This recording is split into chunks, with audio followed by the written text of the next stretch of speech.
Salam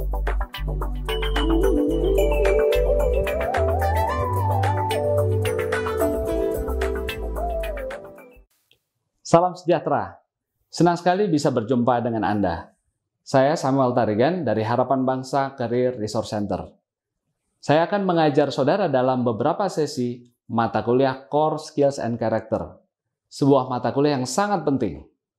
Dan dalam sesi yang pertama, saya akan menjelaskan tentang Harapan Bangsa Graduate Profile, profil lulusan Harapan Bangsa, yang adalah idealisme, cita-cita, lulusan yang ingin dihasilkan oleh kampus ini.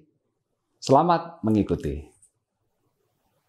Dalam minggu ini kita akan mulai dengan memahami apa yang disebut dengan Harapan Bangsa Graduate Profile. Jadi profil lulusan Harapan Bangsa, yaitu Q3CP. Ya. Jadi kita berharap bahwa Anda lulus memiliki kualifikasi tertentu dan 3C, yaitu competence, karakter, dan calling. Sehingga bisa menghasilkan performance dalam pekerjaan dan karir Anda nanti. Ya, jadi minggu kedua Anda akan belajar tentang Q yang pertama, qualification, kemudian competence, ini ada banyak aspek di sana, karakter juga demikian, dan ini dibagi dalam beberapa minggu ke depan. Ya, untuk C ketiga yaitu calling itu akan dibahas di dalam mata kuliah lain, ya biasanya di dalam mata kuliah agama, ya sehingga kita bisa mengenal panggilan hidup kita. Baik, Anda bisa lihat di sini bahwa mempelajari kompetensi, hal-hal yang Anda harus miliki, itu ada dua level, ya, pada tingkat personal dan juga pada tingkat team member. Demikian pula karakter. Ada yang sifatnya untuk personal effectiveness, tapi ada juga sangat dibutuhkan ketika Anda berinteraksi dalam tim. Nah, hal ini penting karena sebagai profesional Anda akan bekerja tidak sendiri, Anda akan bekerja dalam tim. Ya, jadi sebelum Anda bisa berkontribusi dalam sebuah tim dengan baik, tentu secara pribadi, personal, Anda harus sudah punya kompetensi dan karakter yang baik, sehingga ketika nanti bekerja dalam tim, Anda bisa efektif. Ya, contohnya, goal orientation, ya bagaimana Anda selalu berorientasi pada tujuan. Bagaimana Anda kreatif, berpikir kritis, ya, kemudian bagaimana Anda mampu memecahkan masalah. Itu pada tingkat personal. Bagaimana Anda mempunyai karakter yang baik terhadap penilaian yang baik, sikap yang baik terhadap diri sendiri. Ya, bagaimana Anda jadi orang yang percaya diri, itu bagian yang kunci untuk bisa jadi orang berhasil. Ya.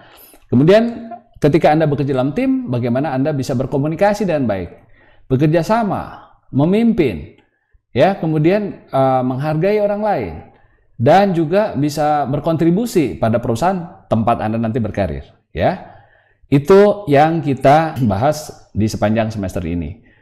Di setiap mata kuliah yang sifatnya core, Anda akan punya konsep map yang mirip seperti ini, dan Anda bisa mengulangi di akhir semester hanya dengan membuka satu halaman ini. Seluruh isi pelajaran Anda bisa bayangkan, Anda bisa rehearse ulang hanya dengan melihat satu slide ini. Ya, jadi ini di-keep baik-baik. Nah, kita akan melihat pertama bagaimana kunci untuk sukses, ya. Saya yakin kita semua mau berhasil, jadi kita harus tahu bagaimana rumus atau rahasia untuk menjadi berhasil. Pertama, kita perlu yang namanya Q. Sebagai sarjana, Anda harus punya kualifikasi. Ya, Anda harus punya paper yang bagus. Kualifikasi itu adalah surat tanda Anda telah memiliki kompetensi tertentu. Ijazah, transkrip, TOEFL, itu semua disebut qualification. Tetapi itu tidak cukup, karena banyak orang punya ijazah, tidak punya kompetensi, sama saja tidak bisa melakukan hal-hal yang baik. C1 adalah kompetensi. Ya, jadi itu seperti saya simbolkan, ini head, ya itu isinya tentu brain, ya kemampuan berpikir, dan hands, kemampuan bekerja. Jadi ini harus imbang. Tidak hanya mentalnya atau pengetahuannya bagus, tapi tangannya juga terampil. Jadi teori, praktek itu harus bagus. Tapi C1 ini tidak cukup, karena apa? Anda juga harus punya C2. Itu apa? Heart. Ya, jadi Anda harus punya hati. Ya, hati karakter yang baik. Sehingga antara head, hands, dan heart, the triple H ya, 3H, head, hands, and heart ini selaras dan bisa menghasilkan yang baik. Perhatikan rumusnya di sini adalah perkalian. Jadi orang yang pandai dan terampil tapi hatinya hitam, busuk ya, tidak bisa menghasilkan hal-hal yang baik. bagi lingkungannya. Sebaliknya orang yang baik hati tapi nggak punya skill juga sangat terbatas. Ya, jadi C1 dan C2 ini tidak selalu sama dengan Q. Ya, ada orang yang punya ijazah tapi nggak punya C1. Ya, atau sebaliknya ada orang yang nggak punya ijazah tapi punya C1 dan C2. Ya, saya melihat ada orang-orang yang berhasil, pengusaha berhasil meskipun sekolahnya tidak tinggi, betul?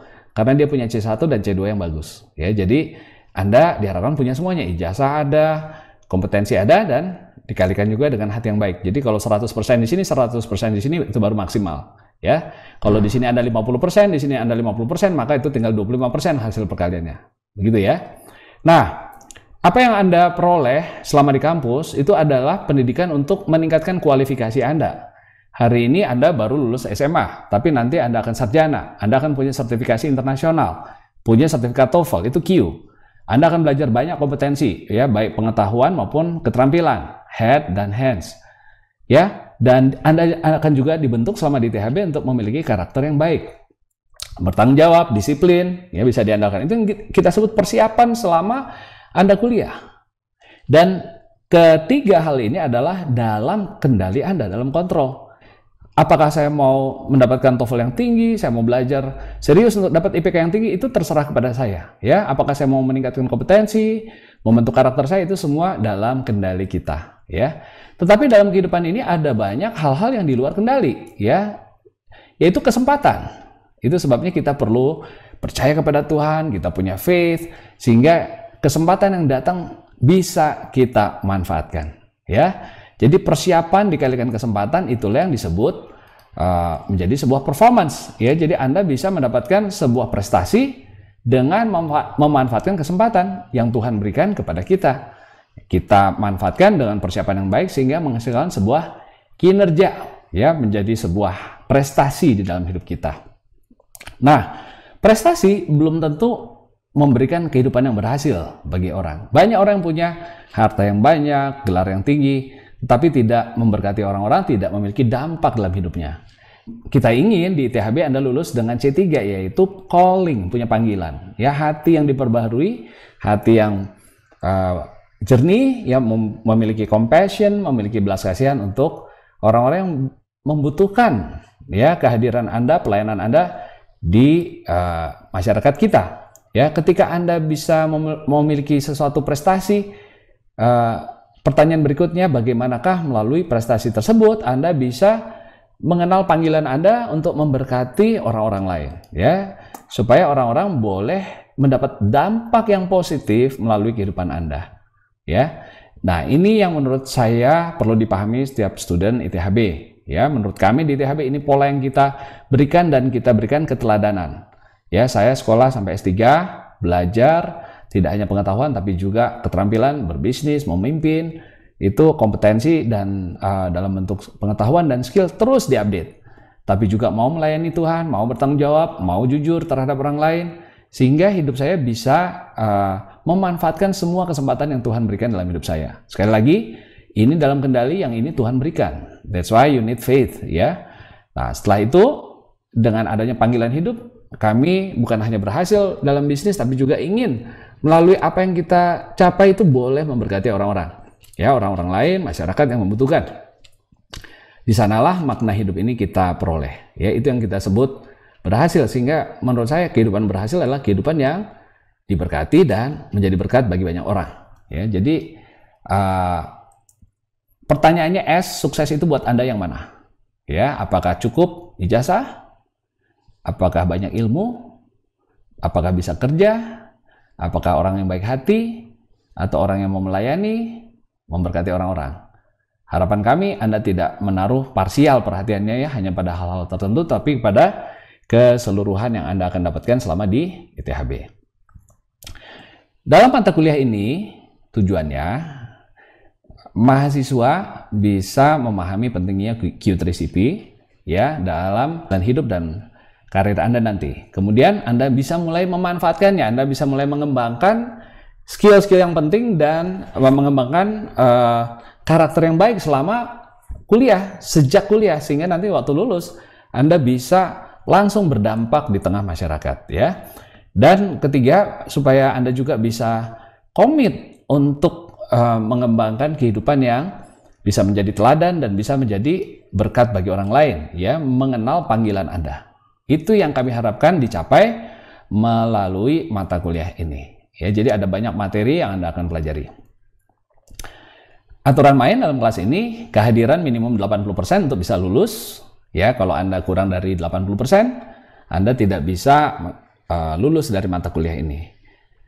Kemudian ada bahan bacaan dan tugas-tugas yang dikumpulkan secara mingguan. Anda wajib menyerahkannya sebelum waktu deadline, dan Anda harus membaca bahan-bahan yang diminta untuk dibaca sebelum diskusi di kelas, ya, karena kalau Anda tidak membaca, Anda tidak bisa mengikuti pelajaran di kelas. Kemudian saya mengharapkan dalam sesi tertentu kita akan mengadakan diskusi. Kita ingin agar semua boleh mendapat kesempatan berpartisipasi aktif, artinya ikut bicara, ya. Dan Anda akan mendapatkan poin untuk setiap partisipasi di dalam diskusi kelas. Kemudian kelengkapan dari tugas mingguan sangat-sangat penting. Kalau Anda tidak menyerahkan satu saja, maka Anda akan mengulang mata kuliah ini. Karena kuliah ini bicara tentang disiplin, bicara tentang reliability, bicara tentang seseorang yang trustworthy, ya. Jadi bagaimana mungkin Anda bisa lulus kalau Anda tidak setia, tidak disiplin mengikuti aturan dalam mata kuliah ini. Jadi pastikan tugas mingguan Anda lengkap. Ya, kalau Anda berhalangan, cari tahu tugas yang harus dikumpulkan dalam pertemuan berikut itu apa. Kemudian ada final assignment, tugas besarnya di mana Anda harus menganalisis seorang tokoh yang berhasil dan menghubungkannya dengan isi mata kuliah ini. Entahkah kualifikasinya yang menonjol, atau kompetensinya, karakternya. Anda harus membuat uraian dan ketentuannya nanti akan diberikan, panjang tulisan dan sebagainya itu akan dikumpulkan menjelang akhir semester. Nilai semuanya akan minimum mendapat B jika Anda melakukan hal-hal yang di atas yang diminta. Dan kalau Anda 80% saja kehadiran dan menyerahkan 100% tugas-tugasnya, maka Anda mendapat nilai B, artinya lulus dengan indeks prestasi yang cukup baik, ya. Dan kalau Anda aktif dalam diskusi nanti, Anda akan mendapat kesempatan mendapat nilai A. Jadi pastikan ketika ada diskusi, kita semua aktif berpartisipasi, ya. Bagi yang belum terbiasa bicara di depan publik, ini kesempatan yang bagus untuk saudara belajar, berlatih. Nah, kenapa kita ajarkan ini? Kenapa Anda perlu mempelajari core skills dan karakter? Pertama, karena kualifikasi atau paper, ya, ijazah Anda, TOEFL, SAP certificate, apapun itu, akan membuka pintu Anda mendapat pekerjaan. Ya, qualifications itu adalah paper, ya, yang menunjukkan Anda punya satu kualitas tertentu. Paper itu penting, ya, supaya bisa mendapatkan pekerjaan. Tetapi pada akhirnya Anda akan mendapat kesempatan untuk dipromosikan ke posisi-posisi puncak kalau Anda punya kompetensi. Bisa mengerjakan proyek, mengerjakan tugas, bisa mengembangkan bisnis, ya, itu membuat kompetensi itu membuat Anda dipromosikan. Nah, tetapi ada banyak orang yang nggak bertahan di posisi puncak. Kenapa? Karena mereka tidak jujur, tidak bisa diandalkan. Berarti masalahnya karakter. Ya, kita melihat di Indonesia banyak masalah ini. Orang yang sekolahnya bagus, sebenarnya juga kemampuan manajerialnya tinggi, kemampuan leadership tinggi, tetapi akhirnya fail, gagal. Kenapa? Karena dia tidak punya karakter yang baik. Ya. Kemudian performance atau kontribusi Anda di perusahaan itu yang membuat Anda mendapat reward dalam bisnis Anda nanti, ya. Kalau Anda bekerja dalam sebuah perusahaan, Anda mendapat reward, mendapat bonus, mendapat promosi itu kalau Anda punya kontribusi yang signifikan di perusahaan. Ya, kemudian berikutnya adalah calling. Ya, ini semua bagian yang kita ajarkan. Tanpa calling, maka hidup Anda adalah hidup yang untuk mengumpulkan segala sesuatu untuk diri sendiri. Dan itu tidak akan memberikan kebahagiaan. Pada akhirnya kebahagiaan manusia adalah waktu Anda bisa mempunyai arti. Hidup Anda itu punya arti bagi banyak orang. Kehadiran hidup Anda dinantikan. Ya, artinya apa yang Anda kerjakan itu menjadi berkat, menjadi kemajuan, menjadi pertolongan, menjadi segala yang positif bagi sekeliling kita. Ya, sekalipun Anda punya banyak harta, kalau Anda cuma hidup untuk diri sendiri, tidak pernah memikirkan, tidak pernah memberkati orang-orang dengan sebuah proyek, dengan sebuah upaya, dengan sebuah pelayanan, ya, maka hidup Anda akan menjadi kosong karena pada akhirnya tidak pernah cukup ya bagi seseorang hanya untuk mengumpulkan dan mengumpulkan dalam hidupnya.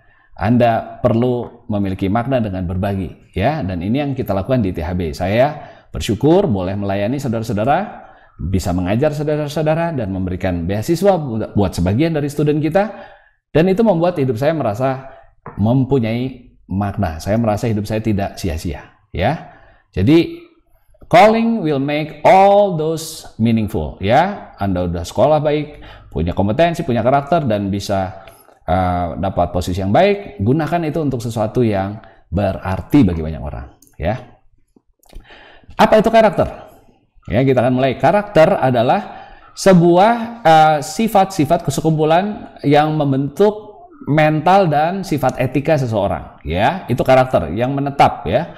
Disebut juga kualitas yang menetap, stable and distinctive qualities. Jadi sifat yang unik, yang membedakan dan stabil yang ada dalam seseorang ya, yang menentukan bagaimana cara dia meresponi situasi yang dihadapi ya. Jadi contoh, ketika semua situasi baik, biasanya respon orang juga baik. Tapi ketika kita menghadapi kesulitan besar, ya seseorang punya karakter yang baik, tetap optimis. Ya, tidak hanya ketika situasi bagus, tapi ketika situasi buruk, penuh tantangan, dia tetap bisa maju. Nah, itu karakter seseorang. Ya, dan itu yang yang kita ingin bangun, karakter yang positif. Ya, karakter yang negatif juga ada. Ya, jadi orang yang harus disuruh-suruh, disemangati terus supaya dia bisa bergerak. Dan sifat seperti itu, mau situasinya bagus sekalipun, banyak kesempatan dia akan cari alasan untuk diam, ya, untuk tidak bertindak, ya. Jadi itu yang membedakan seseorang yang berhasil daripada yang tidak berhasil, ya.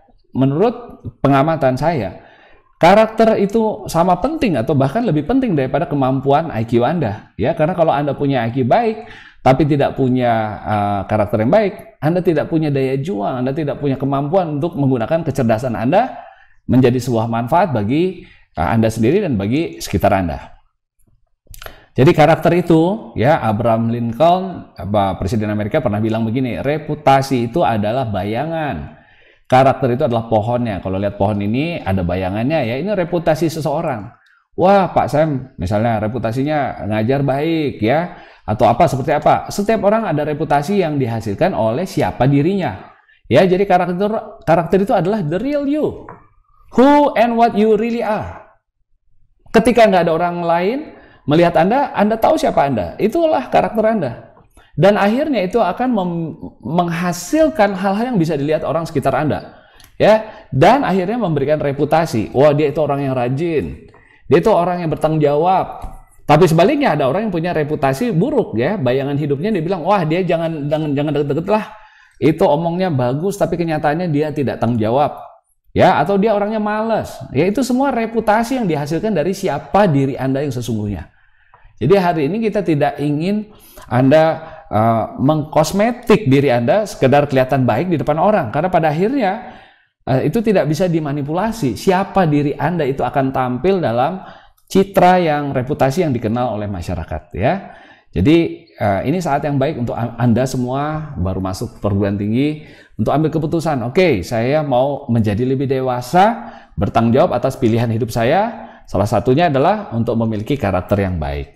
Ya, dan nanti kita akan beritahu karakter apa yang diharapkan dari seorang sarjana. Ya, jadi good character is doing the right thing because it is right to do what is right. Ya, jadi Anda tidak tergantung apakah Anda dilihat, dipuji orang, atau banyak tantangan. Kalau Anda tahu itu sesuatu yang baik dan benar Anda lakukan, artinya Anda punya karakter yang baik. Tetapi sebaliknya, kalau Anda berhenti berbuat yang baik karena tidak dipuji, karena ada tantangan, berarti itu belum jadi karakter. Itu mungkin adalah sebuah upaya untuk mendapatkan pujian sekitar kita. Ya, dan saya berharap tentu Anda membangun karakter yang sejati mulai dari dasarnya. Ya, nah dasarnya apa?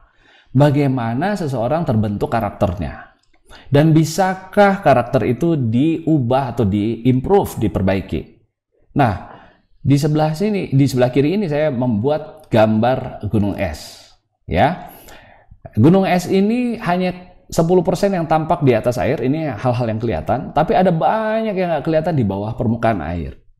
90% dari iceberg itu nggak kelihatan. Ya, nggak kelihatan.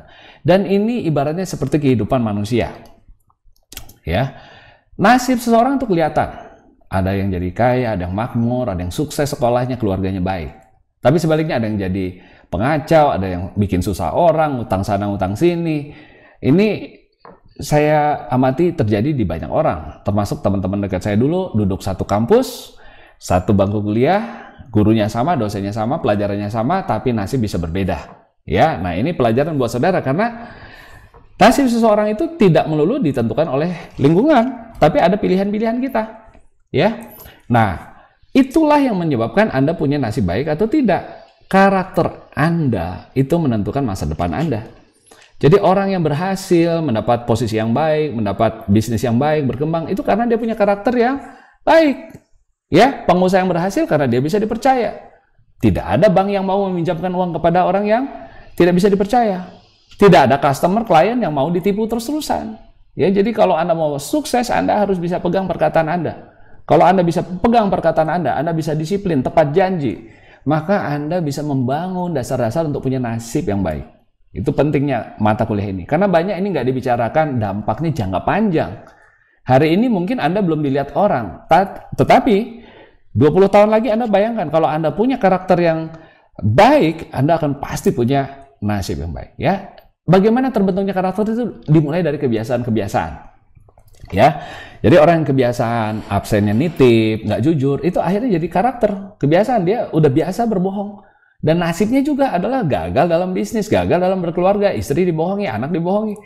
Waduh, ya ini repot nanti. Jadi mulai dari kebiasaan yang kecil. Itu sebabnya dalam mata kuliah ini Anda jangan mulai kebiasaan-kebiasaan yang keliru. Bolos, nonton video hanya sebentar, Anda keluar langsung. Jangan.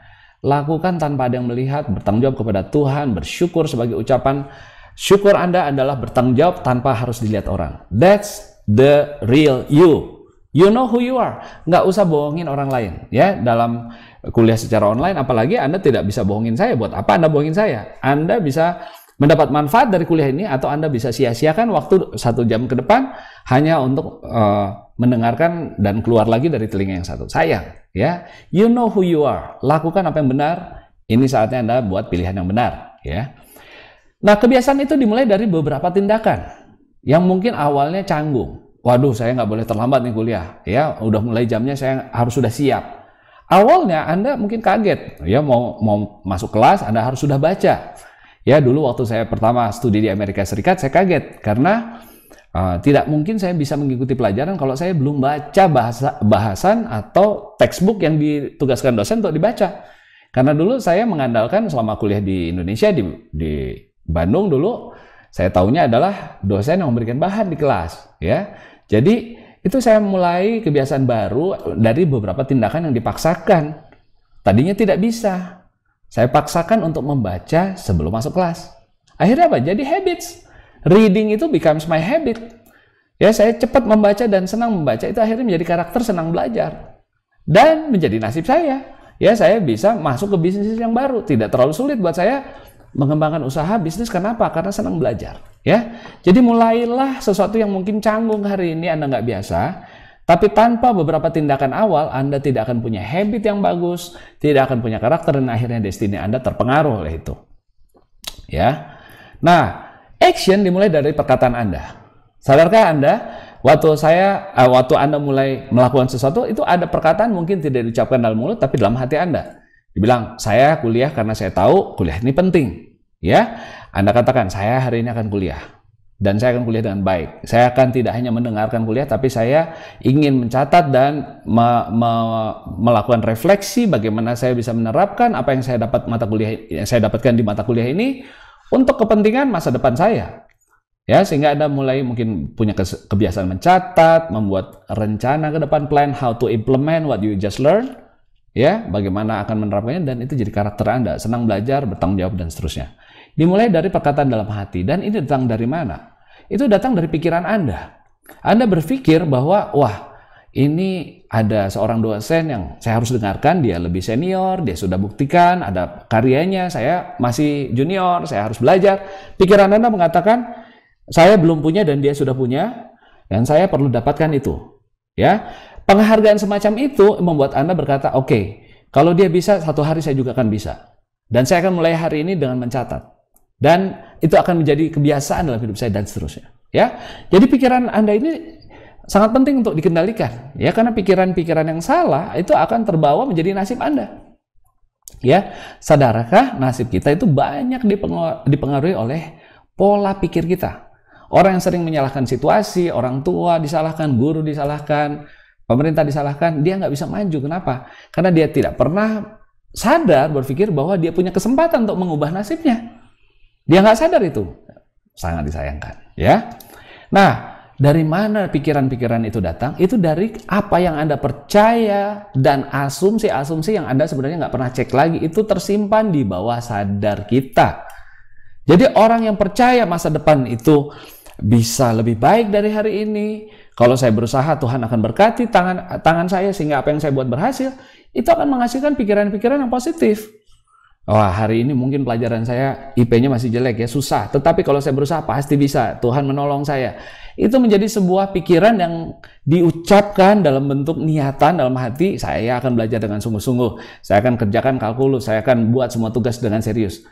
Akhirnya menjadi tindakan. Ya, Anda buat tugas dengan serius. Jadi kebiasaan. Dan akhirnya nasibmu pun menjadi lebih baik. Ya, itu yang kami inginkan. Oleh karena itu, bisakah Anda berubah? Sangat bisa. Tentu tidak dimulai dari atas, dimulai dari dasarnya. Percayalah hal-hal yang baik, yang benar. Jangan percaya yang keliru. Dengarkan hal-hal yang bisa dipegang. Dengarkan sumber-sumber kebenaran dalam hidupmu. Kalau engkau punya iman, pegang itu. Engkau belajar tentang firman, tentang kebenaran, pegang itu. Karena itu akan menghasilkan pikiran yang baik. Perkataan yang baik, tindakan, kebiasaan, karakter, dan nasibmu akhirnya baik. Ya, jadi ini sering tersimpan di bawah sadar. Ada kasus di mana seorang anak muda pernah datang kepada saya mengeluh, Pak, saya sedih Pak, saya sebenarnya cita-cita ingin jadi pengusaha, tetapi rasanya nggak mungkin ya. Kenapa saya tanya? Karena papa saya bukan pengusaha, jadi tidak ada yang bisa mengajar saya berbisnis. Nah, saudara, itu adalah pikiran yang keliru. Kenapa? Ada banyak pengusaha yang orang tuanya petani, bukan pengusaha. Ada banyak pengusaha sukses yang datang dari keluarga sangat susah, bisa berhasil. Nah, kok bisa? Karena dia punya belief yang salah. Ya, belief dia adalah orang hanya bisa maju kalau mendapat orang tua yang dari lingkungan pengusaha. Nah, hari ini kalau Anda tahu bahwa tidak ada yang mustahil, apalagi kalau Anda tidak berjalan sendiri, Anda punya Tuhan yang punya rancangan dalam hidup saudara, Anda percaya Tuhan merancangkan hal yang baik, yang positif dalam hidup saudara, ya, rancangan damai sejahtera yang membuat Anda berhasil, hidup Anda berarti. Kalau itu Anda sungguh percaya, itu pikiran Anda positif. Ya, Anda tidak negatif lihat situasi, Anda tidak salahkan orang tua walaupun dia miskin, Anda tidak salahkan papa mama walaupun mungkin mereka nggak bersama lagi. Ya, Anda nggak salahkan siapapun. Saya ingin kasih lihat nanti suatu video dari Ibu Esra Manurung. Ini salah satu idola saya ya, untuk diundang memberkati student. Kenapa? Dia adalah seorang $1 million round table ya. Jadi insurance, di dunia insurance dia sangat terkenal di Indonesia, menjadi satu dari sangat jarang agent insurance yang bisa menghasilkan miliaran ya, dan penghasilannya sangat tinggi. Dia datang dari keluarga yang sangat susah. Dia pernah sharing ceritanya di THB, bagaimana dia dulu ditinggalkan ibunya, dia meninggal waktu dia masih SMA, dan dia anak tertua, punya 7 adik dia harus urus.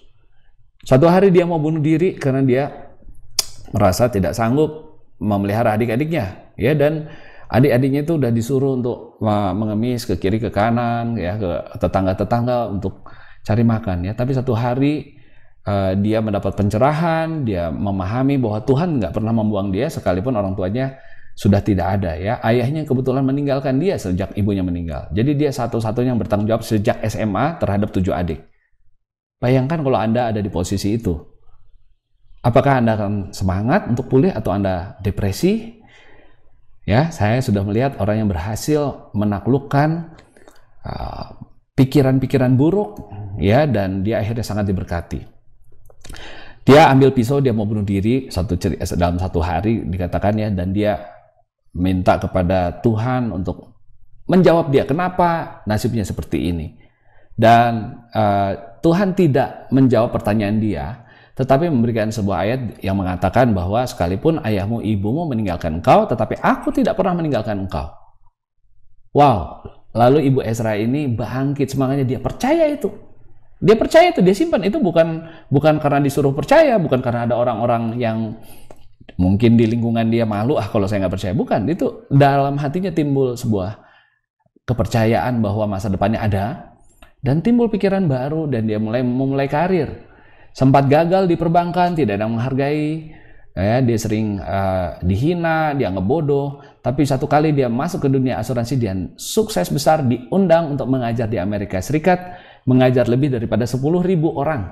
Ya, ini bukan hal yang kecil, ya. Dan saya melihat foto dari tempat tinggal dia di Jakarta, di Kuningan, ya, itu sangat luar biasa, dan kantor dia di corner office di salah satu perusahaan insurance terbesar di Indonesia, ya, dan bahkan di dunia. Itu, ya, Anda bisa berubah, nasibmu bisa berubah tergantung apa yang menjadi karaktermu, kebiasaanmu, tindakanmu, dan itu dimulai dari pikiran-pikiranmu. Ya, jadi kalau hari ini ada belief-belief yang keliru, ya, bahwa hanya anak orang kaya yang berhasil, atau saya ini anak orang susah, atau saya ini bodoh, belief-belief tersebut harus dibersihkan dari pikiran saudara, dari hati saudara, supaya pikiranmu bersih, ya. Itu dia. Ya, bisnis memerlukan orang yang punya karakter baik. Gambar foto ini saya harap Anda mulai kenal, karena di perguruan tinggi Anda harus kenal orang-orang yang sukses, ya. Namanya Warren Buffett, ya. Warren Buffett ini salah satu orang terkaya di Amerika Serikat, ya, yang punya Coca-Cola dan yang lain-lain. Dia punya ratusan perusahaan, dan dia mengatakan, ya, Warren Buffett ini salah satu miliuner di dunia. Dia bilang passion adalah hal yang dia cari dari seorang manajer. Passion itu semangat, gairah. Orang punya cita-cita, punya ambisi, ya. IQ nggak terlalu utama buat dia, ya. Kalau dia cari orang buat perusahaan, menjalankan perusahaan dia bilang dia cari yang semangat, artinya karakter itu, bukan hanya kecerdasan. Yang bisa kerja sama orang, ini juga karakter. Yang bisa memimpin orang lain untuk bekerja, to get people to do what you want them to do. Jadi punya leadership, teamwork, ability yang baik, ya, dan punya semangat, ya, goal orientation, punya tujuan, punya target gitu. Nah, jadi dia bilang, kesimpulan dia, intelligence, energi, dan integriti itu 3 hal kunci, ya. Kalau Anda pintar, Anda punya semangat dan punya kejujuran, integritas, itu baru berhasil. Kalau cuma 2, bahaya nih, ya. Punya jujur, semangat, tapi nggak pinter, repot. Dia bilang, ya, kalau 1 aja Anda nggak punya, repot. Dan apalagi kalau Anda nggak punya integritas, Anda pinter dan semangat, itu bahaya kalau nggak jujur, ya. Bisa menghancurkan masa depan, ya. Jadi orang ini bisa mencuri, ya, bisa merugikan perusahaan. Karena apa? Dia pintar dan dia semangat untuk bikin kaya dirinya, ya. Itu yang berbahaya. Jadi pastikan Anda memahami bahwa yang dikatakan oleh market, ya, oleh orang yang sudah berhasil itu konsisten dengan apa yang diajarkan di THB. Perhatikan, ya, tidak hanya pelajaran kalkulus, pelajaran teknis yang membuat Anda berhasil. Karakter Anda itu sangat penting. Perhatikan orang-orang yang sudah berhasil seperti Warren Buffett. Dia bilang, yang sukses bukan selalu yang paling pintar, tapi yang punya karakter yang baik seperti yang dijelaskan barusan. Ya, jadi ini pelajaran yang sangat penting buat kita. Bagaimana sekarang dengan skill? Tadi sudah bicara core skills dan karakter. Skills itu keterampilan, tidak bisa hanya dengan baca. Anda harus tahu dulu ada skill-skill yang penting. Ya, presentasi Anda harus bisa, meyakinkan orang, memimpin. Itu skill-skill yang selain technical skill, membuat program, mengolah foto, apapun nanti skill Anda yang Anda pelajari di kampus, ada skill-skill yang mungkin sifatnya soft, ada yang hard, ya. Tapi pada intinya Anda harus tahu dulu skill apa sih yang dicari orang dari lulusan di prodi saya. Kalau Anda SCM, supply chain, seperti apa? Kalau Anda dari jurusan manajemen, online business, skill apa sih yang Anda harus punya? Jadi aware dulu. Terus kedua, Anda harus tahu skill itu seperti apa, bisa baca buku, bisa melihat, mendengar. Kemudian Anda harus mengamati seseorang yang sudah punya skill. Ya, kalau Anda mau belajar naik sepeda, Anda perlu nonton video naik sepeda atau lihat orang yang naik sepeda. Tidak bisa hanya dengan membaca buku. Jadi mengamati dulu. Ya, terus kemudian baru berlatih sendiri, ya. Baru belajar dari keberhasilan dan kegagalan, ya. Namanya skill tidak dipelajari dengan baca buku, tapi dengan praktek. The more you practice leadership, makanya nanti saya minta, ya, semua mahasiswa belajar jadi ketua panitia, ya, supaya Anda punya pengalaman menjadi leaders. Kalau Anda nggak punya pengalaman berorganisasi, tidak tahu sulitnya di mana, kunci sukses, kunci gagalnya di mana, Anda susah jadi orang berhasil ketika nanti bisnis dan harus memimpin. Jadi practice.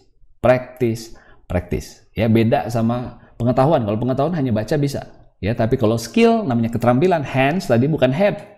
Ya, kalau head bisa diisi dengan membaca, tapi hands ini perlu praktek, ya. Jadi saya dorong mahasiswa untuk mengambil kesempatan praktek di segala kesempatan Anda kuliah, ya. Anda akan belajar dari satu tokoh namanya Steve Jobs, terkenal, ya, yang mendirikan Apple Computer. Dia punya pidato pada saat kelulusan Stanford. Anda baca, ada teksnya. Temanya adalah stay foolish, stay hungry. Ya, jadi bagaimana orang bisa bertambah pandai ketika dia merasa bukan jadi orang pinter. Wah, saya masih harus banyak belajar. Ya, kalau kita sudah punya mental block, saya sudah tahu, atau saya nggak tertarik, nggak penting itu menjadi block dalam kemajuan Anda. Ya, Steve Jobs, orang yang sangat sukses, dibilang stay foolish, stay hungry. Tetap haus akan pengetahuan yang baru. Ya, itu dia. Baik, video yang kedua adalah Mark Zuckerberg. Ini pemilik atau pendiri dari Facebook, ya. Anda perhatikan dari pidato dia pada saat wisuda di Harvard University, ya. Ini juga sangat bagus. Ada banyak pelajaran-pelajaran berharga dari Mark Zuckerberg ketika dia menyampaikan pidato di sana, ya. Saya minta Anda catat beberapa poin terpenting dari pidato dia, ya. Itu sangat-sangat menarik, ya. Anda catat baik-baik beberapa kunci-kunci yang Anda pelajari, Anda refleksikan, dan kalau perlu Anda buat ringkasan hari ini, ya, pidato dari Steve Jobs, apa poin dia, ya, tentang bagaimana connecting the dots, tentang Mark Zuckerberg, bagaimana dia berkata bahwa ketika ada satu problem di masyarakat, selalu orang berpikir, wah, someone will solve the problem, but it's not me. Ya, itu masalah yang terlalu jelas, pasti sudah ada yang mikirin. Tapi apa yang dia bilang? Ternyata tidak ada yang melakukannya. Ya, waktu itu semua orang punya kebutuhan untuk berkoneksi lewat komputer. Ya, dan siapa dia? Mark Zuckerberg waktu itu mahasiswa, tinggal di dorm, ya, di sebuah asrama. Dia pikir, saya kecil, harusnya Microsoft atau Google sudah mikirin yang besar, ya, untuk menyelesaikan masalah ini. Tapi ternyata tidak. Dialah yang memulai dan dialah yang berhasil. Ya, itu poin berharga dari pembelajaran dari pidato seorang Mark. Dia juga berkata, yang penting mulai dulu. Tidak ada seseorang yang sudah punya solusi lengkap waktu mulai. Nobody knows. Ya, jadi Anda pelajari, Anda catat, dan Anda renungkan kira-kira apa yang Anda bisa terapkan dari pelajaran dari kedua orang yang sangat berhasil ini. Satu pendiri Apple dan satu Facebook. Baik. Jadi di ITHB ini Anda lihat ada tulisan, ya, visi kita menghasilkan pemimpin yang membawa perubahan. A leader who makes a difference, ya. Perubahan positif. Itu yang diharapkan, yang menjadi cita-cita ITHB. Kenapa kita berdiri? Karena ada banyak lulusan perguruan tinggi yang tidak membawa perubahan positif. Kami terpanggil untuk membina anak-anak, ya, para sarjana lulusan kita untuk punya panggilan membawa negeri ini lebih baik, lebih maju, lebih makmur, ya. Bukan sekedar Anda kaya, bukan sekedar Anda sukses, ya, berhasil dan punya penghasilan yang baik, punya posisi yang baik, itu penting. Tetapi bagi kami adalah sangat penting untuk Anda membawa perubahan positif di bangsa ini. Itu sebabnya kita memberi nama kampus ini Harapan Bangsa, ya. Pada saat kampus ini berdiri tahun 2002, banyak sekali orang yang hidup dalam kegelapan, ya. Ini masih zamannya korupsi, kolusi, korupsi, nepotisme, semua praktek-praktek yang buruk itu masih terjadi di Indonesia, ya. Tapi kami berharap dengan lambat laun, dengan berdirinya ITHB, bertambahnya lulusan kita bisa mulai ikut menggarami, menaruh pengaruh-pengaruh positif di setiap tempat di mana lulusan kita berkarya, ya. Nah, pertanyaannya bagaimana nih caranya? Where am I going? Ya, what am I going to be? Anda mau jadi seperti apa? Anda mau kemana setelah ini? Anda harus bayangkan targetnya nanti jadi apa, ya, setelah lulus dari ITHB. Apakah sekedar punya gelar baru, SE, ST, ya, atau menjadi orang yang seperti apa? Coba Anda bayangkan dulu 4 tahun dari sekarang Anda menjadi manusia yang seperti apa, ya. Nah, ini salah satu foto yang saya suka ya, karena ini tokoh-tokoh yang saya kagumi, ya ini Pak James Riyadi yang punya Lipo Group, ya pendiri yang pemilik dari UPH, Universitas Pelita Harapan, dan ini pelatih basketnya. Kami bertemu waktu final ITHB lawan UPH. Ini sering sekali Liga Basket Mahasiswa, ITHB sekarang juara nasional sudah 3 kali, dan UPH juga cukup sering ya menjadi lawan kita, dan sama-sama saling respect. Nah, kenapa saya tampilkan beliau? Bukan hanya karena dia punya tim basket yang menjadi saingan kita ya, tapi saya kagum karena dia menjadi orang yang bukan hanya sekedar menjadi orang yang banyak harta, tapi mau berkontribusi dengan memajukan pendidikan di Indonesia. Ya, membuat UPH itu bukan suatu hal yang mudah ya, tetapi dan ITHB juga tentunya ya, tapi ini membutuhkan komitmen, passion untuk membuat sesuatu yang beda dari sekedar kampus, sesuatu yang positif yang memberikan aura semangat positif kepada generasi muda ya. Ini orang-orang yang banyak kami tampilkan untuk menyemangati orang-orang yang berhasil ya, student-student kita ini berhasil ya. Eros, tim basket kita putra dan putri itu tahun 2019 telah menjadi juara ya, satu juara, dua-duanya juara di Jawa Barat, dan akhirnya yang putra menjadi juara nasional. Ini luar biasa ya. Dan kisah ini menjadi spesial karena apa? Saya ingat waktu tim ini dibentuk, kita mulai dengan sangat sederhana. Lapangan basket yang di kampus belum memenuhi syarat pertandingan, panjang dan lebarnya ada kurang sedikit ya, jadi tempat penonton tidak ada. Tetapi dengan keterbatasan yang ada, kita mulai langkah oleh seorang dosen kita saat itu dari Amerika Serikat, namanya Bapak Garrett Hansen. Dia punya passion, dia bilang saya akan cari pelatih, saya akan bentuk supaya punya kegiatan positif mahasiswa kita. Lalu mulai ikut liga dan akhirnya mulai menapak prestasi demi prestasi. Dan ketika belum lama tim ini berdiri, pelatihnya meninggal ya, pelatih yang pertama itu. Kita sangat berduka, dan waktu itu untuk masuk ke Liga Jawa Barat saja sebuah mimpi, bisa masuk ke Liga Jawa Barat, karena untuk itu Jawa Barat pun ada syarat-syarat harus memiliki kualitas tertentu ya. Pada waktu itu kita belum berhasil, tapi kita bersyukur, kita memuji Tuhan karena Tuhan akhirnya kirimkan pelatih-pelatih yang baik, yang berkualitas ya. Pak Yosep, Pak Riki terutama, kemudian Pak Yohanes, ini orang-orang yang luar biasa, dan mulai memberikan semangat pada tim kita, mulai dari nobody tim ini ya, nobody, betul-betul nobody, nggak punya prestasi dan nggak pernah bisa masuk ke Jawa Barat, tapi akhirnya dalam beberapa tahun menjadi juara nasional ya. Itu tim putra dulu yang berhasil. Nah, tim putri tertular semangat yang sama ya, dan Pak Yohanes bilang kepada tim putri, kalau yang putra mulai dari nol juga bisa sukses, kalian juga pasti bisa, dan itu dibuktikan ya. Belum lama ini tim putri juga menjadi juara. Ini luar biasa ya. Jadi semangat terus, bagi saudara harus punya kepercayaan kita ini bisa berhasil ya. Dan ini juga menjadi spirit. Saya coba menampilkan ini ya. Beberapa tahun yang lalu kita diapresiasi oleh Bapak Presiden Joko Widodo ya.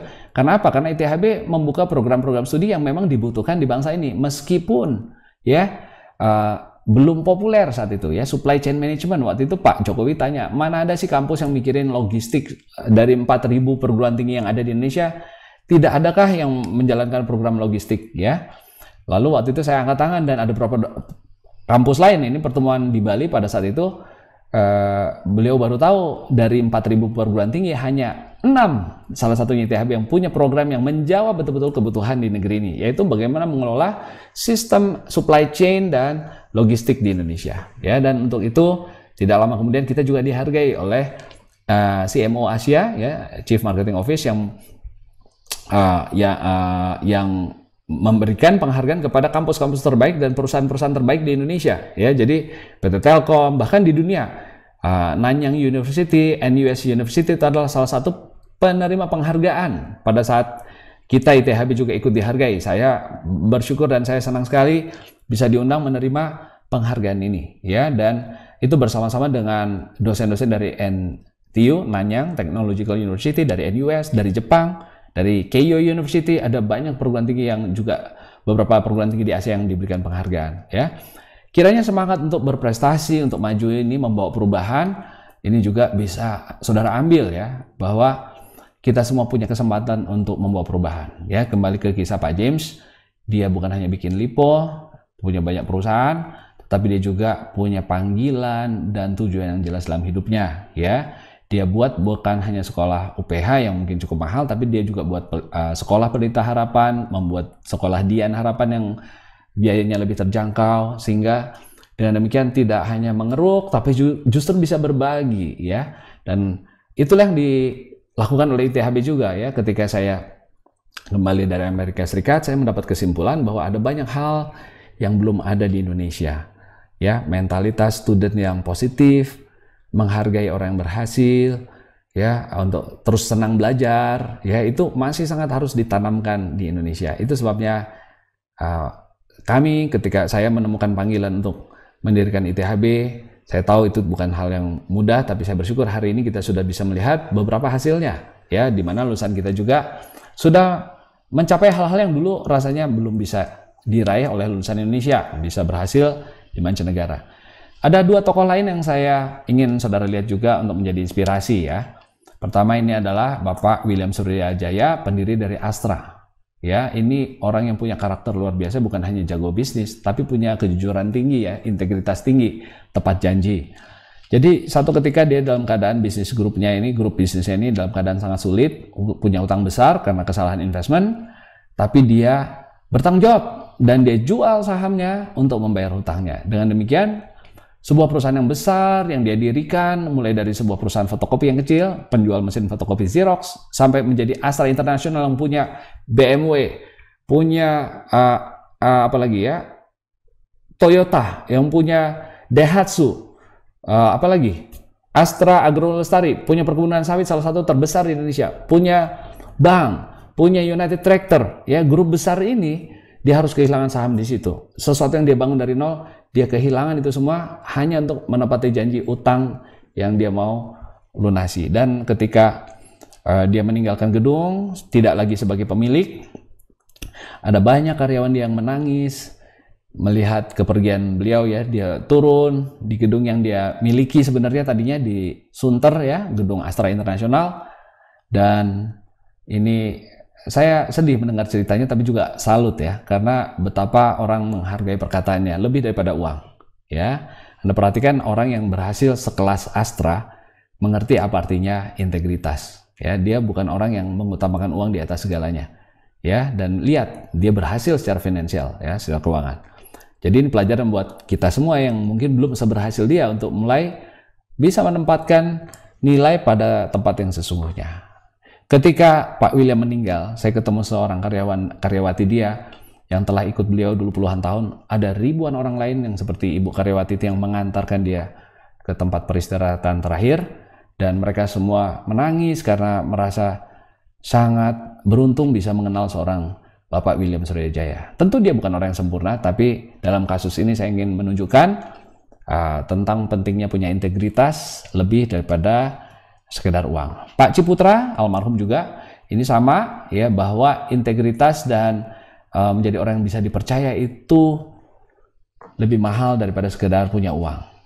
Beliau juga pernah bangkrut total dari grup yang sangat besar, akhirnya tidak mampu membayar hutang usaha, tetapi dia rela kehilangan banyak kekayaannya supaya, ya, dia jual supaya bisa melunasi hutang-hutangnya. Dan akhirnya tidak lama setelah krisis berlalu, justru dia bisa bangkit kembali. Dia menjadi salah satu grup yang sangat sukses di bidang properti, ya, setelah melewati masa krisis dan memenuhi segala hutang-hutang dia, ya. Jadi itu inspirasi buat Anda yang muda, karena saya sendiri mengalami dalam bisnis. Saya juga selain mengajar ada bisnis, tidak selalu sunny days, ada rose, ada banyak juga kadang-kadang duri-duri yang harus kita lewati, ya. Dan kita harus membuat pilihan-pilihan yang kadang-kadang berat, ya, untuk membayar hutang, untuk mengutamakan hal-hal yang harus diutamakan. Kadang-kadang Anda harus mengorbankan banyak hal, tapi di sanalah kualitas seorang manusia itu diuji, ya. Jadi saya tampilkan contoh-contoh ini supaya Anda melihat bahwa ada orang-orang yang punya karakter yang membuat dia berhasil, ya. Ibu Muryati Sudipyo ini juga pemilik dari Mustika Ratu, usaha besar di bidang kosmetik. Kalau Anda ke Jakarta dari arah Bandung, gedung di kanan dulu itu pertama gedung terbesar satu-satunya di sebelah kanan yang kita lihat adalah gedung Mustika Ratu. Ini milik beliau, ya. Kenapa saya tampilkan di sini? Bukan karena dia kaya saja, tetapi yang lebih daripada itu, dia ini orang yang senang belajar, ya. Dia masuk ke program S3 yang saya ikuti juga, ya. Dan dia masuk kuliah pada usia 76 tahun. Program S3, program doktor, ya, dan lulus di usia 80 tahun. Wah, apakah saya masih semangat kuliah ya pada usia 76 tahun, di saat saya sudah memiliki semua harta, sudah terkenal, apa yang ingin saya cita-citakan rasanya sudah tercapai, buat apa lagi sekolah? Mungkin begitu ya, tapi ini harusnya jadi inspirasi buat saudara. Ya, perhatikan, orang-orang berhasil justru senang belajar. Orang-orang berhasil justru punya panggilan hidup, berbagi. Orang-orang berhasil justru tepat janji, bayar utang, ya, disiplin dan sebagainya. Perhatikan itu, ya, bahwa karakter menentukan nasib seseorang. Ya, ini punya semangat yang luar biasa untuk learn, ya. Jadi mungkin selama ini Anda pernah mendengar, ya, bahwa ada ungkapan perusahaan itu butuh orang. Saya setuju. Mana ada perusahaan bisa jalan tanpa orang-orang yang hebat, betul ya? Jadi sering dikatakan people are company's best assets. Jadi aset termahal di dalam sebuah perusahaan itu dulu orang pikir tuh manusianya. Yang jelas bukan uang ya, karena uang bisa dicari, apalagi ya, aset bisa dibeli. Ya, kalau Anda berhasil secara finansial, lama-lama punya aset. Jadi aset sesungguhnya dari sebuah perusahaan, katakanlah McDonald, tentu bukan toko-toko dia saja, tetapi terutama manusia yang menjalankannya. Karena sebelum itu ada semua asetnya, dimulai dengan manusia-manusia yang melakukan hal-hal yang benar. Orang-orang yang hebat inilah yang menghasilkan aset, jangan dibalik ya. Jadi bukan aset dulu yang nomor satu, tapi orang yang berkualitas akan membuat perusahaan berhasil dan akhirnya punya aset. Sehingga orang percaya people itu adalah company's best assets, ya. Jadi sesuatu yang akan menghasilkan keuntungan di masa depan itu orang sebenarnya. Nah, tetapi ungkapan saya ini agak kontroversial hari ini ya. People are not company's best assets. Ya, manusia itu bukan aset terpenting perusahaan. Wah, kalau gitu apa Pak? Bukannya Bapak barusan jelaskan, uang bukan yang terpenting di perusahaan, karena uang sebenarnya uang si A dan uang si B sama-sama uang, tapi si A kok bisa lebih unggul daripada si B? Bukan karena uangnya berarti, karena manusianya, bukan? Betul. Saya hanya mau merevisi sedikit ya dari kata-kata ini, bukan totally wrong, tapi ada something's wrong. Jadi yang benar itu apa? The right people itu they are company's best assets. Jadi bukan sembarang manusia, tapi orang-orang yang tepat di perusahaan. Nah, ini Anda perhatikan sejak sekarang, untuk menjadi orang yang tepat itu penting. Karena ada banyak orang di perusahaan itu tidak menjadi aset, karena dia justru menjadi penyakit, menjadi hutang di perusahaan, menjadi liability. Ya, jadi kalau Anda belajar accounting, aset itu yang menghasilkan sesuatu yang baik, kalau liability itu semacam hutang ya. Jadi itu adalah hutang yang membuat berat perjalanan usaha, perjalanan bisnis. Jadi semua orang di perusahaan itu bisa menjadi aset atau bisa menjadi penyakit di perusahaan. Ya, harapan kami dengan Anda punya tadi apa? Graduate profile kita Q3CP ya. Qualification-nya bagus. Kemudian 3H tadi apa? 3C, 3H sama ya. Competence, karakter, calling, ya, head, heart, and hands yang baik semua. Anda bisa jadi aset karena Anda jadi the right people. Ya, bukan jadi penyakit di perusahaan. Nah, ini penyakit perusahaan contohnya ya, penyakit karyawan asma nih katanya, asal mengisi absen. Ya, dia kerja tapi pikirannya di tempat lain. Ya, awalnya di mana? Dari kuliah. Waktu kuliah dia dengar kuliah tapi pikirannya di tempat lain. Ingat, karakter terbentuk dari habit. Habit dari apa? Dari action. Jadi hari ini mungkin Anda terbiasa dengar kuliah, dengar lupa, mulaikan sesuatu yang baru, dengarkan secara aktif. Bagaimana mendengarkan secara aktif? Buat catatan, buat ringkasan, ambil beberapa pelajaran terpenting, mungkin 3 poin terpenting, simpan, renungkan bagaimana Anda akan terapkan itu. Kalau itu jadi kebiasaan, maka Anda setiap kali ketemu orang, Anda belajar. Ketemu orang berhasil, Anda belajar. Ketemu orang sukses, Anda belajar. Bahkan ketemu orang gagal pun, Anda bisa menghindari kesalahan-kesalahan dia. Ya, jadilah orang senang belajar. Nah itu, jadi jangan asal mengisi absen, jangan hadir badannya, tetapi pikirannya di tempat lain. Nah, itu penyakit tuh. Apalagi pucat. Ya, kalau kerja itu dia pengen pulang cepet. Ya, jadi minimalis. Ya, tanggung jawabnya diminta 10 ya, kalau bisa 9,5 deh. Ya, jangan 10 Pak. Pokoknya kan sama aja lah. Jangan ya. Kalau Anda ada yang minta 10, kasih 11, kasih 12. Anda harus punya karakter untuk melampaui harapan orang. Ya, to exceed expectation. Jadi kalau orang customer Anda juga nanti happy kepada Anda. Anda diharapkan memberikan 10, tapi Anda bisa memuaskan apa yang diharapkan lebih daripada yang diminta atau dijanjikan bahkan kepada customer Anda. Ya, jadi jangan kerja minimalis, minta bonus, ya, pikirannya hanya nyari uang lembur gitu. Jangan ya. Kalau saya kerja malam nanti uang lemburnya berapa? Jangan. Ya, buktikan Anda orang berhasil, orang yang punya kontribusi, pasti perusahaan tidak mau kehilangan Anda. Saya jamin, ya. Anak ITHB jangan bercita-cita menjadi orang yang seumur hidup nungguin uang lembur. Jangan, Anda terlalu berharga untuk itu. Jadi jangan mulai menghitung jam lembur Anda. Tunjukkan di perusahaan Anda nggak hitung jam, Anda mau prestasi, Anda mau hasilkan yang baik, perusahaan pasti akan menghargai Anda. Tidak mau kehilangan orang yang bagus. Pasti, ya. Apalagi penyakitnya asam urat, ya, asal masuk kantor, uring-uringan atau tidur. Ya, lagi-lagi ya, ini main-main aja, kerja asal-asalan, jangan. Apalagi kram, kurang terampil, ya, kerja nggak bisa ngomongnya banyak. Nah, ini jangan ya. Pinter menganalisis, tapi kalau suruh kerja parah. Suruh organize nggak bisa, suruh mimpin nggak bisa. Tapi kalau bicara jago, jangan. Apalagi penyakit Indonesia TBC, tidak bisa komputer, ini udah jarang ya. Tapi yang saya maksudkan adalah bukan sekedar bisa nyalakan Excel atau Word, ya, tapi bisa betul-betul solve problems menggunakan data, menggunakan analytics, menggunakan numbers, ya, menggunakan analisis yang tepat sehingga Anda bisa efektif solve problem di perusahaan Anda. Kudis, kurang disiplin. Wah, ini penyakit orang Indonesia. Suruh datang jam 9, 9 lebih 2 datang. Pak, hanya 2 menit, Pak. Jangan dibiasakan. Ya, Anda akan lihat betapa disiplin itulah yang membuat salah satu negara maju bisa maju. Ya, kalau Anda pergi ke negara maju, Anda lihat di sana nggak ada orang buang sampah sembarangan, nggak ada orang yang mengotori sungai, tidak ada orang yang motong jalan seenaknya. Ya, coba Anda pergi ke negara maju, kedisiplinan itulah yang membuat bisnis mereka lancar, maju, karena semuanya bisa dipercaya dan ikut aturannya. Ya, jadi pastikan Anda juga punya disiplin yang tinggi. Ya, ginjal, gaji ingin naik tapi kerjanya lamban. Ya, ini hanya bercanda. Ini nggak perlu dicatat ya. Intinya, kalau Anda mau jadi aset, Anda harus jadi orang yang punya friend, ya. Kemampuan Anda, skill Anda itu jadi orang yang friend. Friend itu apa? Satu, memberikan value untuk customer. V pertama itu value. Jadi skill Anda harus menghasilkan value untuk customer. Jadi kalau Anda kerja di perusahaan IT, bahwa Anda punya skill coding, membuat program yang berguna untuk customer. Ya, jadi jangan bilang, Pak, saya kerja di perusahaan SAP untuk membuat software buat customer, tapi Anda jago bikin program game, ya, itu nggak terlalu cocok. Atau Anda bilang, Pak, saya punya skill tapi nyanyi, ya, nggak nyambung, ya.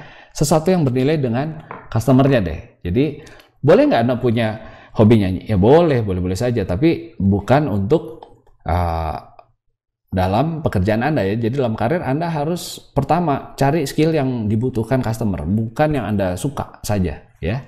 Kedua, rare, jangan orang yang pasaran. Jadi kalau skill Anda pasaran, ya Anda tidak terlalu bernilai. Ya, jadi kalau Anda bilang, Pak, saya bisa Excel loh, Pak. Wah, itu ada jutaan orang yang bisa Excel. Di Indonesia ini ada banyak sekali orang bisa Excel. Ya, jadi cari sesuatu yang unik, yang rare. Inimitable, yang nggak bisa ditiru dengan cepat. Ya, kita di ITHB akan berikan Anda semua skill-skill yang membuat Anda fry. Ya, kami tidak memberikan pelajaran yang nggak ada value, yang tidak dipakai di lapangan. Itu saya secara pribadi minta dipangkas pelajaran seperti itu, ya. Kemudian harus sesuatu yang jarang, bukan yang sudah pasaran, dan tidak bisa ditiru dengan cepat, ya. Jadi contoh, kalau Anda punya nanti lulus dalam bidang Q qualification, Anda punya apa? Punya SAP contohnya, itu nggak bisa ditiru dengan cepat.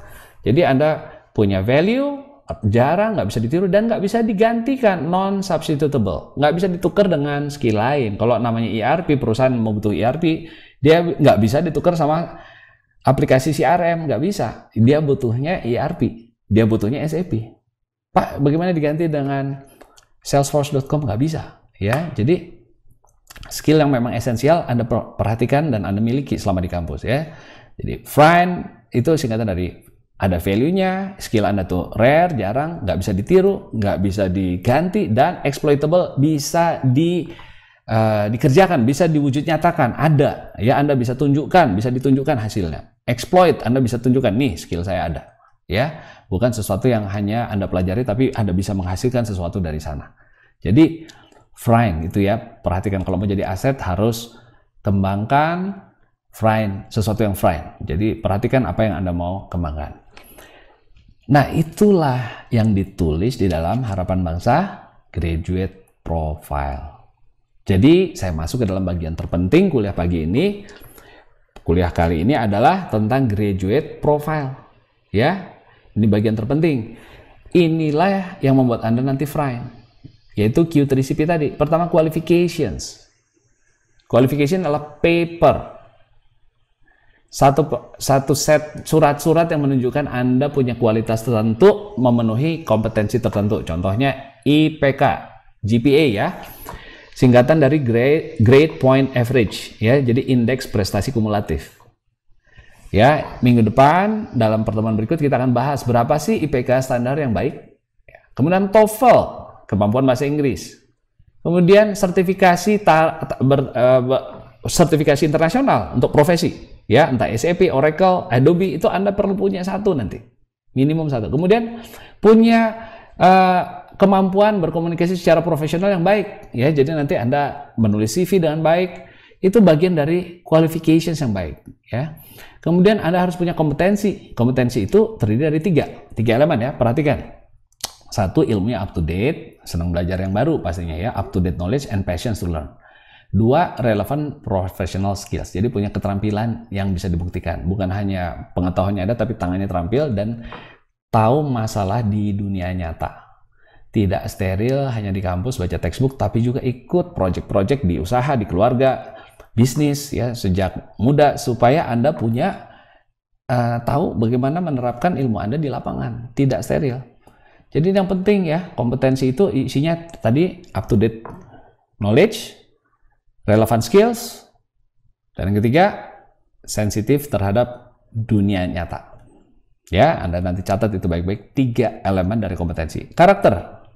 Jadi orang yang high achiever, yang punya 3 sifat yang membedakan saudara. Friend ya tadi ya. Pertama, Anda jadi orang yang punya tanggung jawab terhadap diri pribadi. Jadi orang yang responsible, bertanggung jawab, berpikir positif, confident, percaya diri, dan punya pikiran yang nggak sempit, terbuka terhadap masukan, senang belajar, senang ditegur, nggak apa-apa, ya, dan nggak picik. Ya, itu sikap atau karakter attitude yang baik terhadap diri saudara sendiri. Nah, kedua, sikap terhadap pekerjaan. Pertama adalah jadi orang yang goal and result oriented. Jadi nggak hanya sudah kerjakan, tapi kerjakan dengan sungguh-sungguh sampai mencapai tujuannya. Jadi tidak hanya menyelesaikan, tapi mencapai tujuan itu jauh lebih penting daripada sekedar menyelesaikan sebuah tugas atau aktivitas. Kerja keras, efisien, jadi orang yang nggak mudah menyerah, tough, proaktif. Ya, lawan kata proaktif adalah reaktif. Ya, orang reaktif dia meresponi situasi. Jadi karena situasi yang buruk, baru dia melakukan sesuatu. Tapi proaktif, dia bilang saya bisa mengubah situasi. Saya tidak menyalahkan siapapun. Itu proaktif, mengambil inisiatif artinya. Lawan katanya apa? Reaktif. Kalau reaktif, ya saya tunggu dulu keadaannya bagus baru saya bergerak. Nah, itu orang yang reaktif. Habis gimana ya Pak? Ekonomi lagi susah, saya bisa bikin apa? Itu orang reaktif. Tapi orang proaktif, oke, ini situasi susah, bagaimana cara saya mengubah nasib? Nah, itu proaktif, ya. Dan jadi orang yang reliable, bisa diandalkan. Ya, jadi ini PR buat saudara memperhatikan kata-kata ini bukan sekedar daftar kata-kata, tapi lihat hidup saudara apakah sudah menuju ke sana. Ya, mungkin kita tidak ada orang yang sudah mencapai kesempurnaan di sini, tapi tetap membuat rencana bagaimana Anda mengejar hal-hal ini. Kemudian terhadap orang lain, jadi sikap terhadap diri sendiri, toward self. Kemudian attitude toward career, ya, jadi sikap terhadap pekerjaan, dan toward others, kepada orang lain. Ya, apakah Anda punya kemampuan bekerja sama, kemampuan komunikasi, interpersonal skills yang baik. Jadi orang yang bisa bergaul, ya, disenangi. Jadi orang yang humble, jadi orang yang polite, sopan, peduli terhadap orang lain. Dan justru melalui sikap baik itu Anda juga bisa kasih pengaruh positif kepada orang. Bukan ikut-ikutan. Ya, jadi apa kata orang kita iya aja. Nggak begitu. kita berhubungan baik tapi tetap bisa kasih pengaruh positif, ya. Ini hanya sebagian dari, ada kata orang tuh 49 karakter kunci. Tetapi ini kita pilih yang betul-betul rasanya perlu diperbaiki di generasi muda Indonesia. Ya, jadi saya harap Anda perhatikan ini. Anda nilai diri Anda. Nanti salah satu tugasnya hari ini adalah menilai diri Anda sendiri dari setiap poin-poin ini. Ya, jadi sudah punya knowledge, sudah punya skill, sudah sensitif terhadap masalah yang real. Apakah sudah punya attitude yang bagus terhadap diri sendiri, terhadap pekerjaan, terhadap orang lain. Oke? Dan yang calling itu dimulai dengan iman kepada Tuhan. Ya, kalau Anda nggak percaya kepada Tuhan, ini tidak mungkin mempunyai hidup yang ada artinya. Karena by definition hidup Anda sia-sia ya kalau Anda tidak percaya ada gunanya hidup ini, ya, bahwa tidak ada Tuhan, ya nggak bisa. Jadi Anda nggak ada yang menentukan standaran yang benar dan salah. Tapi hari ini nilai yang tinggi dalam kehidupan itu dicapai kalau Anda dimulai dengan pengertian yang benar bahwa hidup Anda ini diciptakan Tuhan, ya, untuk sebuah rencana yang bagus. Bukan kebetulan, hidup saudara ini bukan kecelakaan, bukan sebuah accident, bukan sebuah kebetulan, ya, tapi sebuah rancangan. Ya, itu dimulai dengan iman.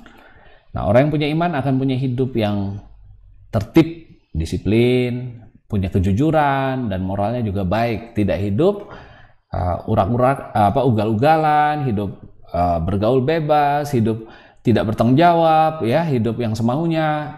Kalau Anda punya iman, Anda nggak akan hidup seperti itu, dan Anda nggak akan menyia-nyiakan hidup Anda yang sebenarnya sangat mahal, ya, sangat berharga. Ada banyak orang yang nggak sadar hidupnya mahal, ya. Kalau Anda tahu orang untuk bisa bertahan hidup itu mau mengeluarkan miliaran rupiah, tapi ada banyak orang hidup sehat menyia-nyiakan hidupnya, betul kan? Jadi oleh karena itu, coba Anda renungkan, mulailah dengan step yang benar dalam langkah Anda ke depan. Mulai dengan iman kepada Tuhan. Hidup saya ini nggak gagal, hidup saya ini diciptakan Tuhan, karena ada rencana Tuhan, dan saya mau belajar untuk hidup yang tertib, belajar mengikut supaya hidup saya betul-betul bisa memenuhi desainnya, rancangan awal.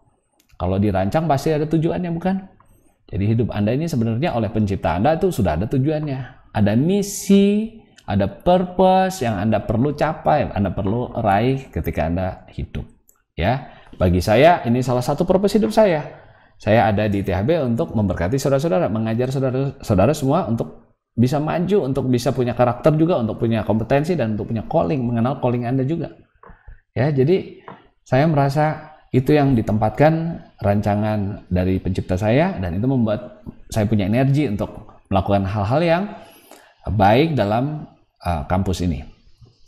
Dan kita harapkan kita bisa menghasilkan kinerja yang baik dan berdampak di tengah masyarakat, ya. Jadi hidup berhasil itu, ya, ketika kita berdampak positif di tengah masyarakat. Karena kita punya kualifikasi yang bagus, kita punya kompetensi yang bagus, punya karakter, punya calling, dan tidak hanya mengumpulkan performance, mengumpulkan prestasi buat diri sendiri, tapi justru bisa berbagi melalui keberhasilan kita untuk masyarakat.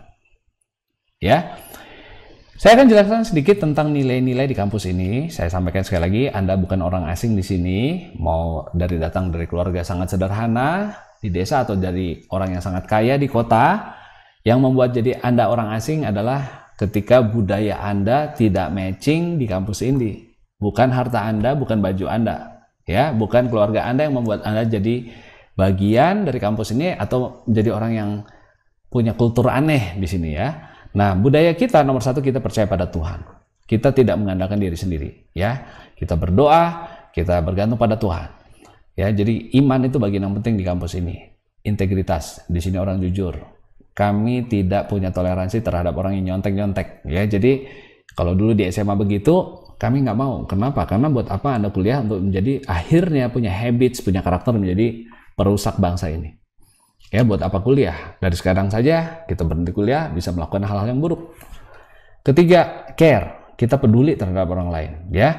Kepedulian kami adalah untuk menempatkan keberhasilan saudara di atas prioritas kegiatan lain. Kami sangat peduli untuk melihat Anda sukses.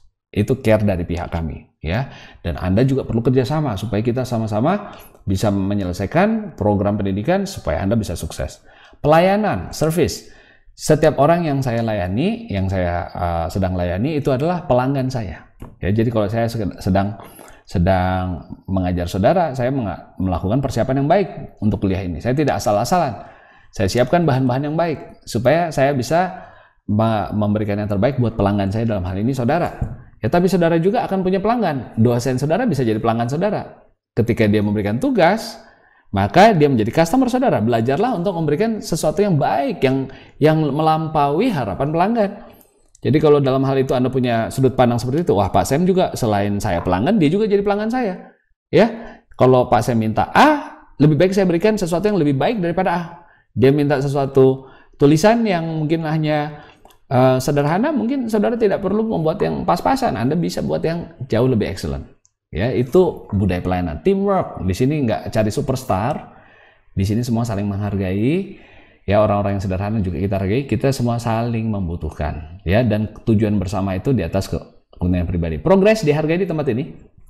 Jadi kalau Anda menunjukkan kemajuan, dulu IP-nya mungkin masih 2, terus bisa lulus 3, itu sangat dihargai di kampus ini ya. Bukan hanya yang masuknya dari 3,9, lulus 3,9, itu bagus. Tapi kita sangat mengangkat orang-orang yang datang sederhana. Ya, pernah ada orang dulu datang dari daerah, ya, dia tidak tahu cara mematikan komputer. Ya, dia matikan komputer dengan dia cabut, ditarik begitu saja ya listriknya. Wah, ini satu kampus kaget ada orang seperti itu. Tapi hari ini dia sudah jadi salah satu manajer yang paling berhasil di angkatannya di bidang IT. Ya, jadi kita hargai progres.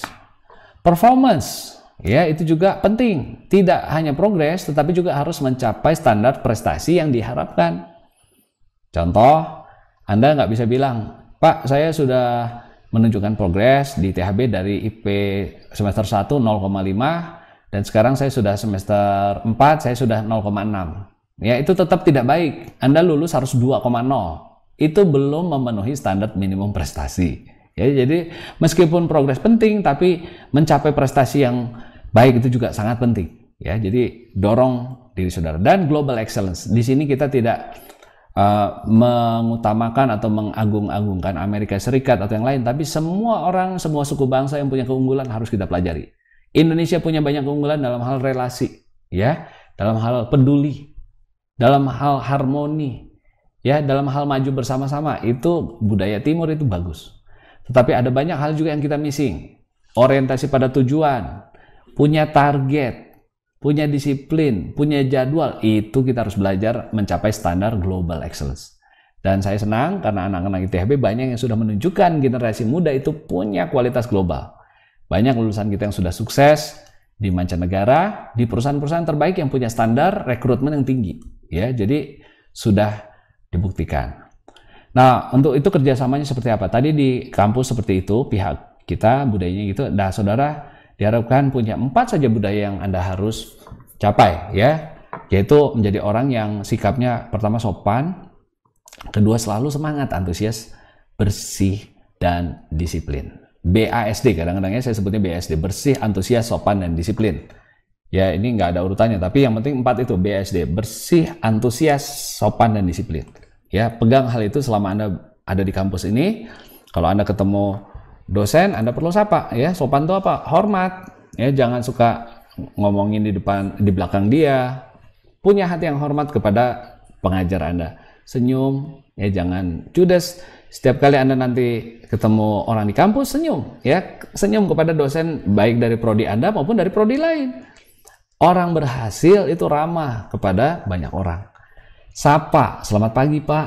Selamat pagi Bu, kalau nanti Anda naik lift, ketemu orang selamat pagi. Jangan diam, jangan cuek. Meskipun itu dosen bukan dari prodi Anda. Ya, jangan-jangan dia rekrutmen. Orang yang dari pihak lain yang sedang mau merekrut angkatan Anda. Ya, atau dari prodi Anda. Jadi kalau orang datang mau merekrut Anda, tapi dia melihat, wah ini sikapnya dingin, tidak ramah, itu akan merugikan semua orang di kampus. Ya, jadi tolong sapa. Sopan antara lain juga tenang. Kalau kita kuliah bersama-sama tidak ribut, ya, bilang terima kasih setelah kuliah. Terima kasih Pak, saya banyak belajar hari ini. Itu membedakan mahasiswa ITHB dari banyak mahasiswa lain. Ada banyak orang keluar ruang kuliah tidak peduli terhadap dosen yang mengajarnya. Katakan terima kasih. Besok kalau Anda udah bekerja juga jadi biasa. Makasih ya Pak, saya belajar banyak hari ini dalam rapat. Perkataan kecil seperti itu bukan menjilat, tapi memberikan indikasi bahwa Anda orang yang tahu terima kasih, ya. Duduk dengan baik, jangan sambil tidur-tiduran, baik offline maupun online kelas, ya. Kalau Anda belajar dengan baik, duduk di meja, ya. Dan kalau di kampus jangan sambil badan yang bersandar ke belakang, ya. Duduk dengan semangat, tunjukkan antusiasme, ya. Jaga bicara, kalau Anda di sosmed, ya, bicara Anda harus sopan karena sekarang employer, ya, perusahaan itu melihat juga sosmed Anda. Tidak hanya interview Anda, ya, tapi dia juga akan mencek sosmed Anda. Sosmed positif, bicara selalu positif, apalagi kalau tertulis. Nah, antusias.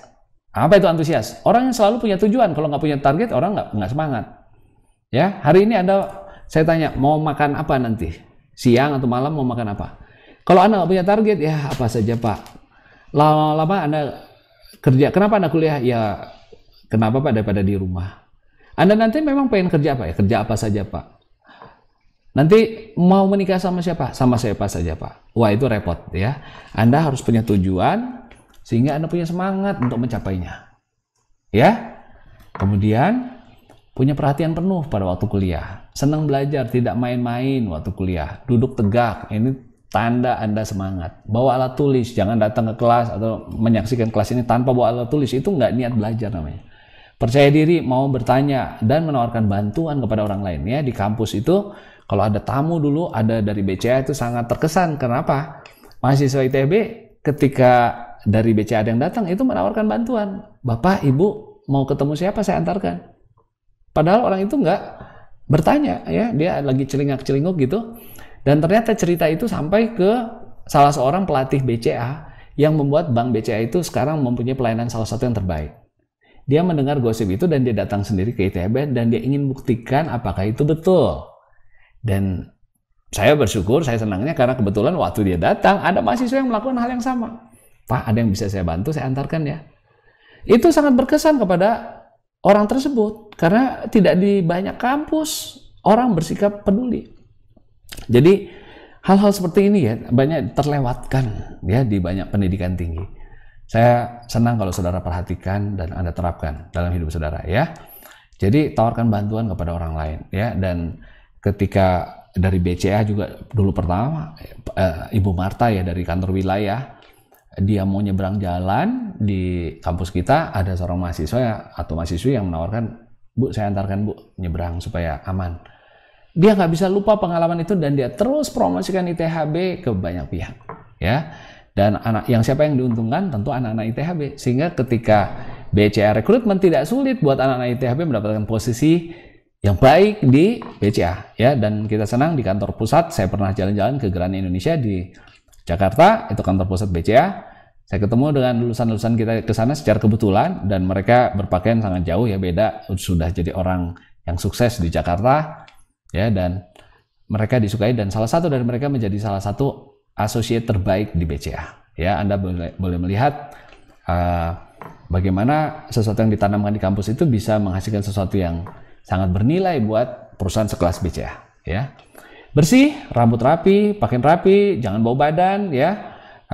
Gunakan deodoran, lalu jaga kebersihan lingkungan. Kalau Anda dimanapun, nggak hanya di kampus, Anda membawa nama ya, Harapan Bangsa, Anda punya identitas, Anda dikenal ya. Dan ini di sekitar kampus ada banyak dulu kantin-kantin yang tahu katanya ya, tukang fotokopi pun tahu.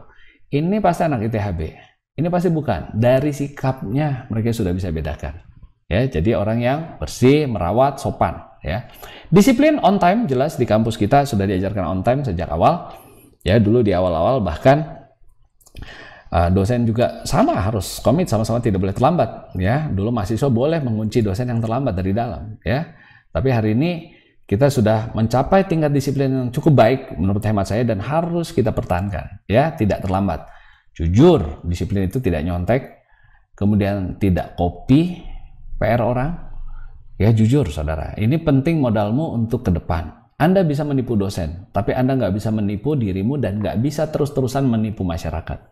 Ya, mulai hari ini dengan jujur, taat aturan, tanggung jawab dan mandiri. Ya, sudah jamnya kerjakan PR, kerjakan. Tidak harus lagi disuruh-suruh diingatkan oleh orang tua. Ayo mandi. Ah, itu anak SD mungkin ya. Anda sudah dewasa, Anda tanggung jawab, Anda mandiri. Ini sikap BASD tadi ya. Itulah pelajaran kita hari ini. Ya, saya harap Anda betul-betul mengingat apa tadi yang disebut graduate profile. Dan tolong tugas pertama, nilai diri Anda dari setiap karakteristik di dalam harapan bangsa graduate profile. Nomor 1 tadi qualification. Ya, tentu Anda belum punya paper lulusan perguruan tinggi. Ya, IPK belum ada, tetapi cita-citakan sesuatu untuk mencapai IPK yang baik, TOEFL yang baik, dan seterusnya. Nanti minggu depan dalam sesi berikut kita akan membahas tentang target studi Anda. Harusnya mencapai apa? Ya, 3C tadi apa? Kompetensi itu up to date knowledge, relevant skills, sensitif terhadap dunia nyata. C, karakter, sikap yang positif terhadap diri sendiri, terhadap pekerjaan, dan terhadap orang lain. Ya. Kemudian C, apa itu? Calling, punya faith, punya integritas, punya disiplin, punya moralitas yang baik, dan punya panggilan dalam hidup. Tujuan hidupnya ada, jelas. Bukan hanya mengumpulkan, tapi bisa menjadi berkat, memberikan dampak positif kemanapun saudara harus berkarya. Ya, itu tolong dikasih nilai, ada tabelnya nanti Anda isi, ya, berapa nilai Anda dan apa rencana Anda untuk meningkatkan itu. Ya, jadi kumpulkan itu dalam tugas yang pertama sebelum pertemuan berikut, ya. Tandai 3 karakteristik yang unggul, yang sudah cukup baik, dan yang masih kurang, dan rencana Anda untuk meningkatkan karakteristik tersebut. Ya, itu tugas untuk minggu pertama. Dan inilah tabelnya, ada nilai. Ya, jadi ini adalah 3 yang pertama ini adalah kompetens, 3 yang kedua ini adalah karakter, 3 yang terakhir adalah calling. Berikan nilai, lalu bagaimana akan improve. Oke? Sesi yang berikut, Anda harus membaca sebuah case, ya, yaitu reading 1 tentang shopping in Hong Kong, ya, dan reading 2 ini yang sangat bagus, ditulis oleh profesor dari Harvard University di Amerika Serikat, judulnya Integrity, ya. Without it, nothing works. Ya, yang menuliskan ini Profesor Michael Jensen, salah satu dosen yang paling banyak kelasnya diminati di Harvard University. Ya, jadi Harvard University itu sangat terkenal di dunia untuk medical, untuk law school-nya, dan business school-nya itu sangat menonjol. Ya, 3 itu, law, medical, dan business school. Dan di antara student di sana yang paling favorit adalah pelajaran tentang integritas. Sesuatu yang akan diajarkan dalam sesi berikut, jadi Anda harus wajib membacanya sebelum kita bertemu dalam sesi yang berikut. Ya, dan dalam sesi diskusinya nanti kita akan membahas apa itu yang disebut bait and switch tactic. Ya, apakah orang yang melakukan itu pandai, cerdik, atau melanggar hukum, atau tidak punya integritas, atau tidak etis, atau nggak punya moral. Ya, coba Anda renungkan ketika Anda baca, nanti coba jawab ini karena kita akan diskusi di kelas, ya, untuk membahas topik ini. Yang kedua, integritas, ya, without it nothing works, dari Michael Jensen. Ya, apa itu integritas, moralitas, dan etika? Apakah itu sebuah kebaikan atau faktor kunci untuk bisa berhasil? Ya, apakah taktik-taktik yang bulus, ya, jadi akal-akalan itu bisa meningkatkan prestasi bisnis saudara atau tidak bisa? Itu akan kita bahas. Kemudian apa contoh-contoh dari integritas atau the lack of integrity? Ya, jadi orang yang punya integritas itu cirinya gimana, dan yang tidak punya integritas itu seperti apa? Ya. Kemudian pertanyaan berikutnya, di manakah integritas disebutkan di dalam graduate profile kita? Anda bisa cek lagi daftar tadi, ya. Saya harapkan tidak dilupakan tadi. Graduate profile Q3CP itu isinya apa saja? Kata-kata kuncinya paling tidak Anda ingat, ya. Dan mudah-mudahan Anda ingat integritas itu disebutkan di sebelah mana. Saya berharap apa yang telah disampaikan Anda bisa perhatikan dan Anda bisa terapkan dalam hidup Anda. Mulailah kebiasaan baru, belief yang baru, habit yang baru, supaya Anda bisa menjadi orang yang berhasil, bukan hanya saat kuliah, tapi ketika Anda di masyarakat, Anda menjadi orang-orang yang berdampak dan memajukan bangsa ini. Terima kasih, Tuhan memberkati Anda.